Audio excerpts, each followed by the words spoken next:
High court जज को मोगड़ा court परिदर्शन। मोगड़ा JMFC court अस्थायी भाव एवं लोधा उन्नयन संस्था कार्यालय चली। जेएमएफसी कोर्टर निजस्व कार्यालय कार्य आरंभ होईछि।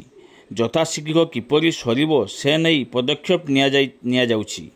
तेबे आज ओडिशा हाइकोर्ट जज मोगड़ा कोर्ट परिदर्शन आसी मोगड़ा ठारे निर्माणाधीन जेएमएफसी कोर्ट बिल्डिंग निर्माण स्थली परिदर्शन करने सहित एवं कोर्ट चली स्थान परिदर्शन करते। आज अपराह्न हाइकोर्टर पोर्टफोलियो जज जस्टिस राधाकृष्ण पट्टनायक आसी मोगड़ा ठारे थिबा जेएमएफसी कोर्टर नूतन बिल्डिंग निर्माण चली स्थान परिदर्शन करने सहित निर्माण कार्य को त्वरित करने आरडी जंत्री को निर्देश देते। यापर मोगड़ा लोधा उन्नयन संस्था कार्यालय परिसर में चली जेएमएफसी कोर्ट परिदर्शन करते। कोर्ट चली गृहर कबाट परिवर्तन करने निर्देश देते।